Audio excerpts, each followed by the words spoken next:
This is willpower. Nitric oxide is what allows for oxygen to come off the hemoglobin molecule to oxygenate tissues. It's what's responsible for the mitochondrial conversion of oxygen into cellular energy or ATP. Welcome to the Wellpower Podcast. I'm your host, Kristen Weitzel. Together we explore health optimization tools that propel you from comfort to courage, illuminating the path together to a remarkable life through breath, cold, and biohacking. Welcome to Wellpower Podcast. I'm here with Dr. Nathan S. Bryan. So Dr. Nathan is joining me today, and we are here in Las Vegas for the Biohacking Congress.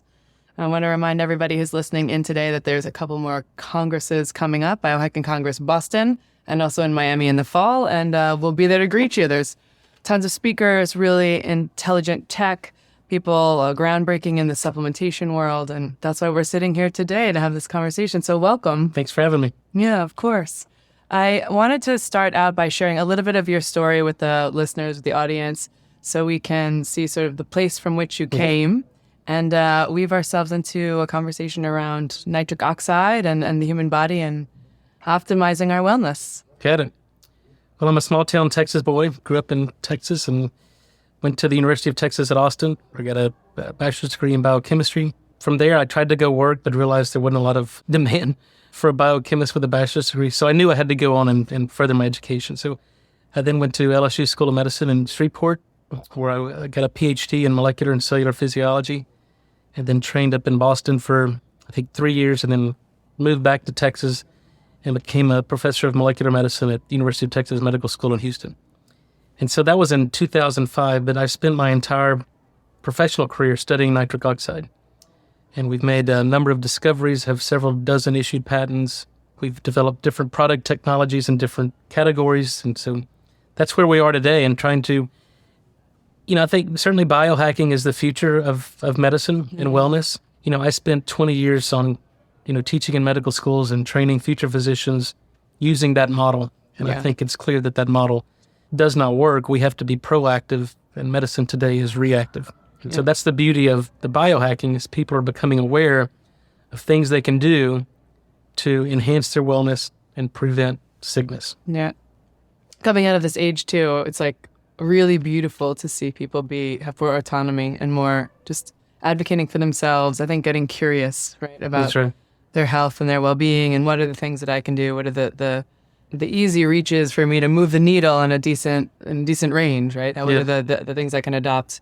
Because the other thing that we see often is that people are adopting 400 things at once, and then they don't know what works. And then the end of one experiment just becomes too convoluted. It's also really hard to adhere to. That's right. Yeah. It's very expensive. It takes a lot of discipline. And people are overwhelmed with information. Mm-hmm. And so a lot of the information out there is not accurate. So my challenge in the nitric oxide field is to provide the proper education, information, and awareness around the science. Yeah. There's a lot of charlatans out there that pretend that they have science, but they really don't. And it leaves the consumer confused and then spending money on things that don't work.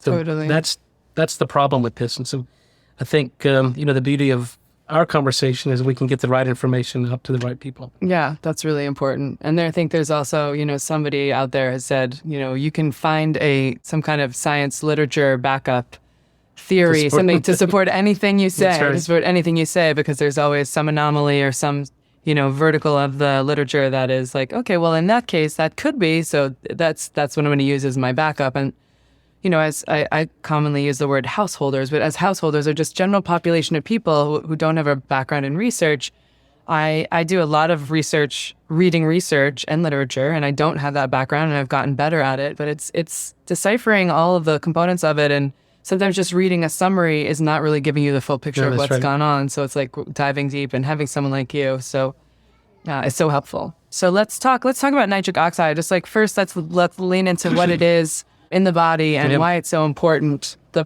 person who introduced me to sort of the concept of nitric oxide was Amy Killen, who talks a lot about sex and skin. So there are some amazing benefits for nitric oxide. But let's talk about what it is and benefits to the body. Well, it's a signaling molecule. It's how cells in the body communicate with one another. The most recognized effects of nitric oxide is a dilation of the blood vessels. So when nitric oxide is produced, it signals the smooth muscle around the blood vessels to dilate and relax. And then that opens up the blood vessels so you get more oxygen and nutrient delivery to downstream tissue. But it's also responsible for oxygen delivery. So everything we know about circulation and oxygen delivery is controlled by nitric oxide. Nitric oxide is what allows for oxygen to come off the hemoglobin molecule to oxygenate tissues. It's what's responsible for the mitochondrial conversion of oxygen into cellular energy or ATP. So when you lose the ability to make nitric oxide, a lot of things go wrong. You get high blood pressure, you get sexual dysfunction, you get cognitive disorders. And it sounds like it's a reduction in the ability for you to uptake oxygen as that number is Well, that's lower. secondary. That's a consequence of reduced nitric oxide production. So there are a number of things that lead to insufficient nitric oxide production.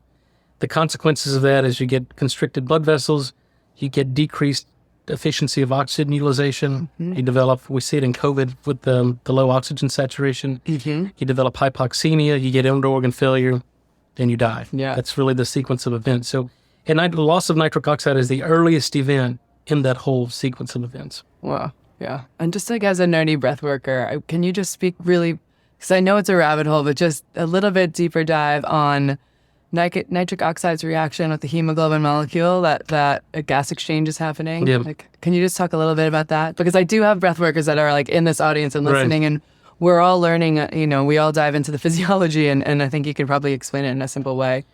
Well, there's multiple effects of nitric oxide. It's called pleiotropic molecule, meaning that it has a number of different biological effects. So one is through the dilation of the blood vessels. It's called a vasodilator. But the other one that was only recognized probably since 2015 was when we breathe in air, we take up oxygen by hemoglobin, and then it's delivered on the arterial side of things. And then when it goes from the arterial to venous transit in the capillaries, it releases oxygen. So hemoglobin undergoes an allosteric shift, a change in structure. The oxygen comes off. But now we're realizing that you have to have nitric oxide bound to a single cysteine residue on hemoglobin. And then it's close to the heme iron where oxygen binds. And so with that nitric oxide being bound to cysteine, that allows for the delivery of oxygen. If nitric oxide is not bound to hemoglobin, oxygen does not come off. Right. And it has to come off in order to exchange and get in the tissues. Off, yeah. Okay, so cool. you can have like 98, 99% oxygen saturation, the pulse oximeter, but systemically you're hypoxic because the oxygen isn't coming off. But it's just in the blood. It's just stuck to the hemoglobin. Yeah. So until you restore the functionality of nitric oxide, you're never going to fully oxygenate. We see that in our COVID drug now with patients who develop hypoxemia from COVID.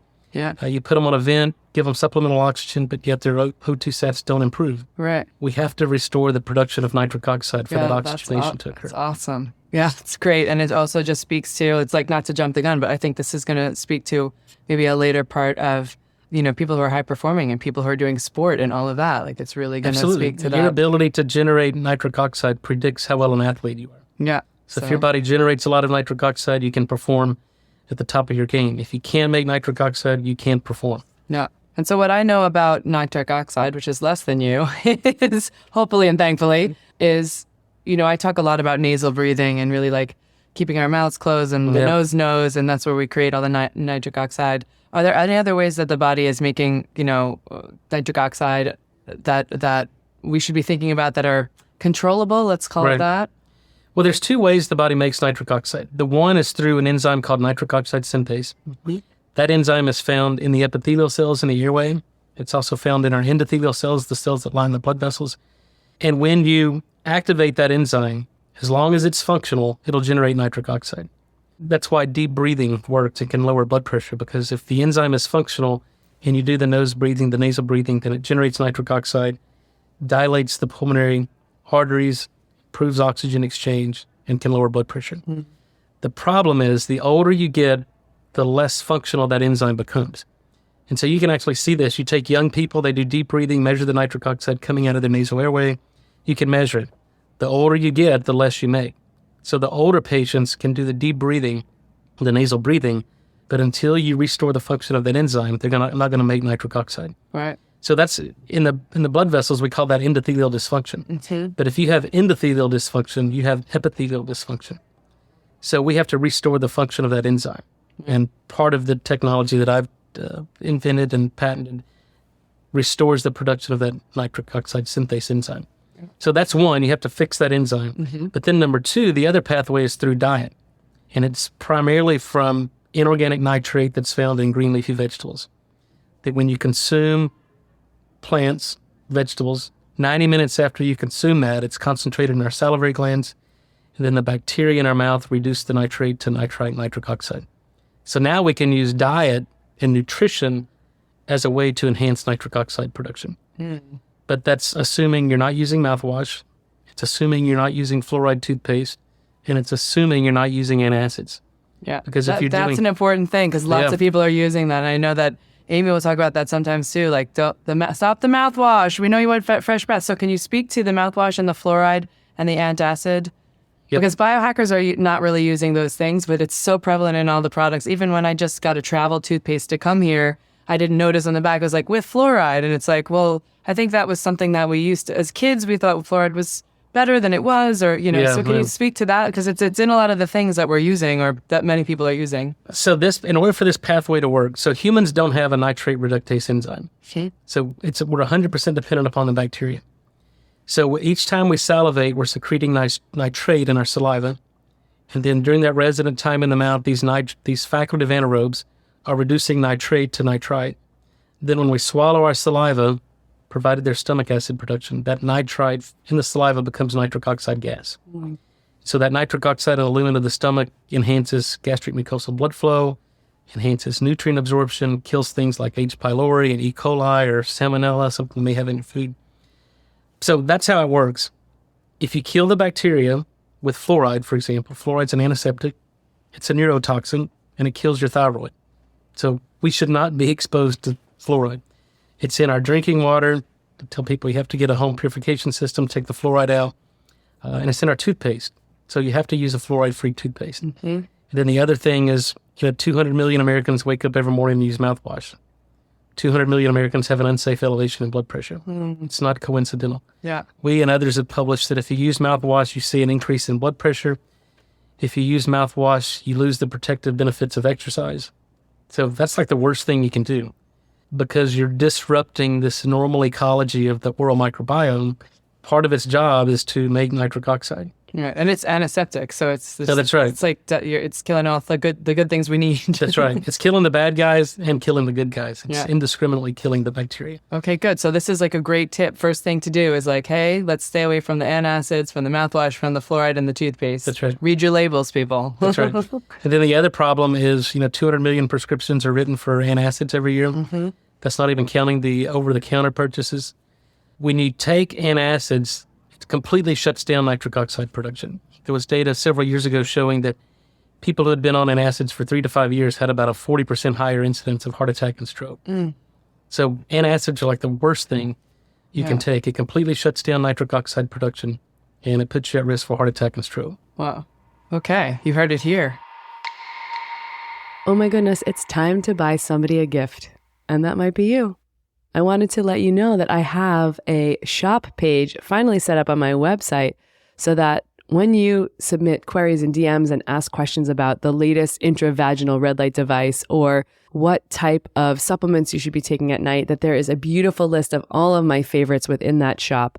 And going to that shop and clicking on one of my programs like Warrior Woman Mode Online or any of the other fantastic partners or products that I shout from the rooftops that I love supports this podcast. There is no brand or partner on that page that isn't something I utilize in my life with clients or just have a huge affinity for. So please check it out. Just go to wellpowered.life/shop. Check out all the fun things there. Buy yourself a gift. Spend a little money on yourself. You're worth it. It's all about the self-care. And the holidays might be coming up, so get on top of that too. I want to talk about this supplement, this supplementation of nitric oxide and these things that you've worked so hard to create to be able to get us all healthier and live longer, hopefully, right? That's the longevity piece is huge. Live longer and better. Yeah. So supplemental nitric oxide. Well, how did it get from your brain into the actual packaging that I see out there on the table? Right. Well, in 20 years of research, we realized how the body makes nitric oxide, what goes wrong in people that can't make it, and then how now we can fix it. And so that's how we kind of evolved to this product technology. But our whole thought was, in people that are sick, they can't make nitric oxide. So we have to fix that. So if your body can't make nitric oxide, then we have to do it for you. So years ago, we developed a nitric oxide, an orally disintegrating tablet that when you place it in your mouth, it slowly dissolves over time, and that generates nitric oxide gas.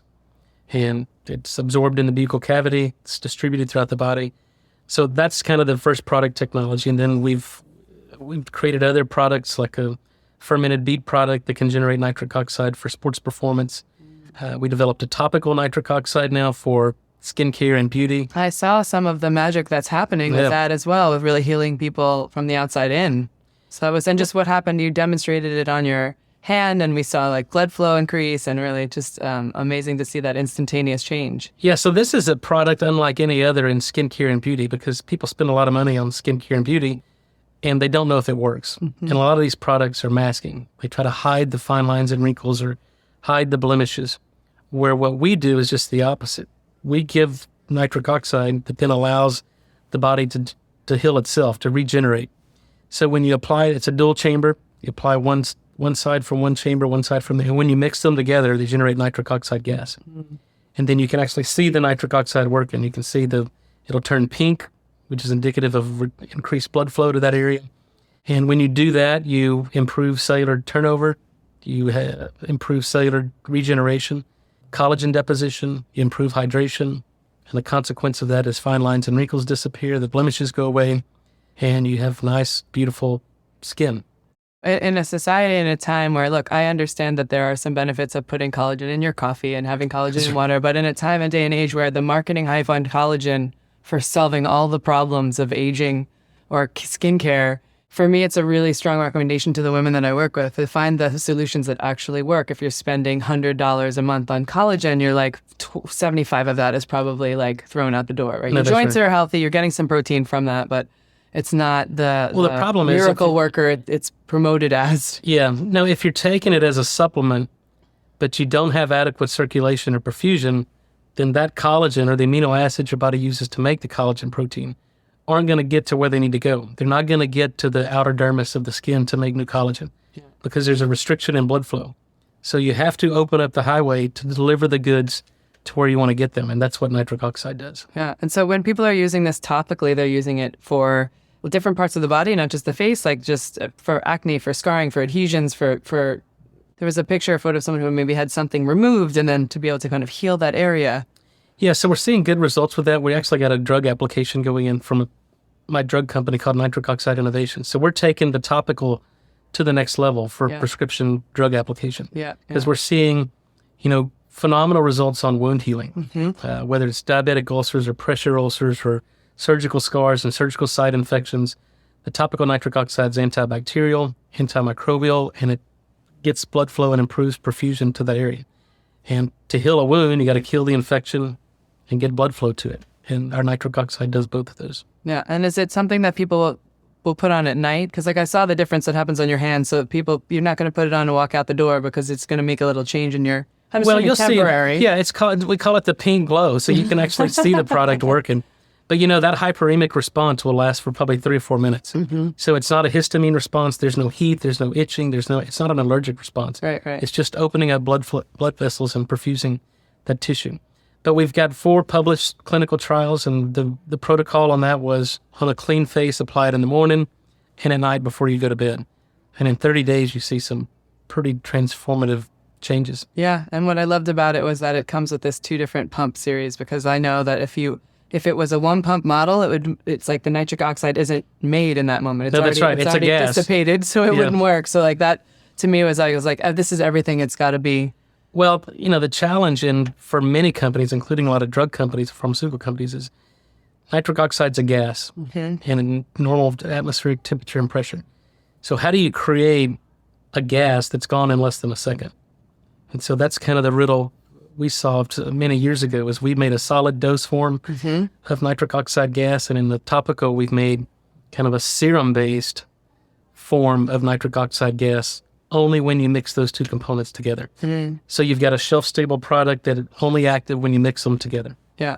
It's amazing. And if you were going to say to someone like the best nitric oxide protocol would be that they're supplementing with it orally, so getting it in their bodies, as well as using it topically if they have skin concerns, conditions, That's and right. also, especially as we're aging, right? We're at less and less nitric oxide. This gives capacity for our skin to be rejuvenated and That's right. and all of those pieces. I tell people you have to do two things to address nitric oxide production. Stop doing the things that disrupt it, Yeah. fluoride, mouthwash, antacids, and then start doing the things that promote it.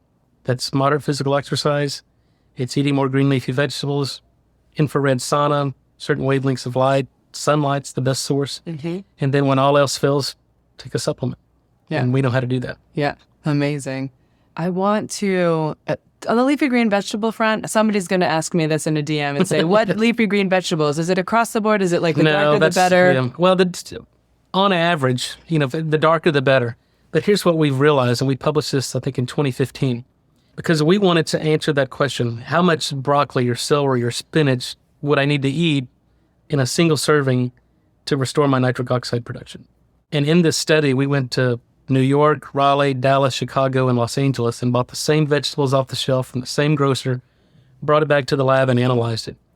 And we found that there was as much as a 50-fold difference in the nitrate content of those vegetables. So if you lived in Dallas, you could eat 6 or 7 stalks of celery and get enough nitrate to lower your blood pressure. If you lived in New York, you'd have to eat 30 or 40 stalks of celery. Yeah. So it's regional differences. It's different around the different vegetables.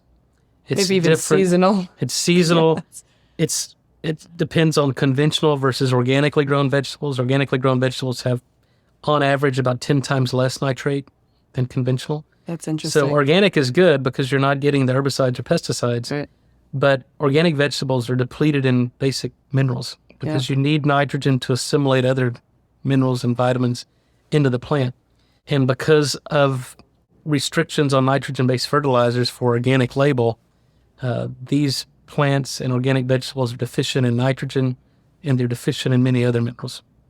This is all super fascinating because it's like, this is the way that we get to change the landscape of how we move forward. And also because I eat only organic vegetables, I'm very like anti-glyphosate and all that. Yeah, But you then should be. Yep. How do I mix we should be. And then how do I mix in the components of the things that I may be lacking? So, Well, there's ways to do that. If you're deficient in vitamin D, what do? You take vitamin D. If you're deficient in magnesium, you supplement magnesium. If you're deficient in nitrate or nitrite, then we can supplement that and give your body what it needs, which I would say is the equivalent of eating a 150-gram plate of spinach. yeah. So it takes the guesswork out. Yeah. You still need to eat some greens, people. No, you have to, and you yeah. can supplement with nitric oxide. Everyone will be like, right. all right, we're all going carnivore. So great. This is amazing. I want to be able to give everybody sort of the capacity to find you and find your products. So can you speak specifically about where they can find them? Can you get them online? Are they available in stores? And how they can follow you and get, more tied into the research and the miracle that you have created with these products. Well, we're searchable, right? Yeah. You're searchable, but this is what you said earlier, right? There's a lot of different people out there with different things that may not be as well backed. And so we want to make sure people are, I'm particular with my brands, with my podcast, as people know me, with the people that I'm sitting with I want the smartest person in the room. I want the best coaches in the room, and I want people who have literature to back everything up. And that's why you're here too. So it's like, I'm like particular with the brands people use for a reason, because sourcing is everything and knowledge is power. Absolutely right. Yeah. So I have an educational website, drnathansbryan.com. We have do a monthly blog, try to give people some practical tips on things to enhance their nitric oxide. I got a 6-minute video on there that'll kind of explain to the lay consumer what nitric oxide is and what it does. I'll put that in the show notes for sure. Okay, great. And then I'm on Instagram, Dr. Nathan S. Bryan, LinkedIn. But yeah, you can search me and find, like I said, I have several dozen issued patents. We've got a number of products on the market through several different companies who've licensed my technology. The N101 serum from Pneuma Nitric Oxide has really been transformative, and I think will certainly change the way that skincare is managed over the next several decades, because we're getting to the root cause of aging skin, not just the aging heart or the aging brain, but the aging skin. And through nitric oxide, we can mitigate the effects of aging. Amazing. Yeah, I'm going to list all of the products in the show notes. I'm going to make sure people are connected. I'm going to get on top of these products myself, since seeing me share them on social media at Warrior Woman Mode, at Well Power Podcast. So I'm so thankful we could sit together today have Thank this you. important conversation, talk about nitric oxide that exists in the body and the best ways to supplement for a better, healthy future. Well, let's do it again. The Okay. field is rapidly evolving. Okay, awesome. I have one quick question before we Yes. wrap up, which is I always ask on Willpower, which is if you could go back and talk to your younger self, right? Let's just say under 18. Everybody's got a different age that they're like, I don't want to go back to my 12-year-old self. But under 18 and looking at the entire wonderful journey that you've taken thus far and all the education, all the important things you brought to the world, and you could go back and give yourself some advice, maybe as if you were a younger listener in the world trying to say, how do I optimize my wellness? How do I build my willpower? What would be that piece of advice you'd go back and give yourself? Well, looking back, I mean, it's certainly been a journey that I could never have planned. And so the advice would be stay the course. You know, I say that the longer I live and the more I'm on this journey, the more I realized how little I had to do in this and how little input I put. So I think, you know, God puts people in our lives at certain points for certain reasons that allow us to pivot and go down another journey that perhaps we never intended. But, you know, you got to stay true. You got to, you know, keep the faith and keep going, because no matter what journey you're on, there's always going to be obstacles. There's always going to be people telling you can't do it or it can't be done. And just stay the course, because God has a plan for us all and we all have a purpose. Yeah, I love that. And I'm starting to believe that more and more in my life. It's sort of how I got to Austin, was saying, I know what my passion is. I know what my purpose is. And the universe is really navigating me in a way that's like, okay, Austin is next for you. And you just have to, and the more I trust it, and I imagine you've seen this as well, the more that I trust the universe, the more that my path opens up to me and actually things come in much more of a flow state. So that's a really beautiful notion. I appreciate you sharing that. Thank you. Amazing. Okay, well, thanks for being on Cool. today. Yeah. Thank you. Okay, Dr. Nathan S. Bryan, ladies and gentlemen. Yes! Thank you for joining us here on Wellpower. You can submit questions, learn more, shop incredible brands, and connect with me at wellpower.life, or follow me on social at biohacking.breath.cold. From comfort to courage, friends, we're doing it. Any foul language you hear on the show is not approved by my mother.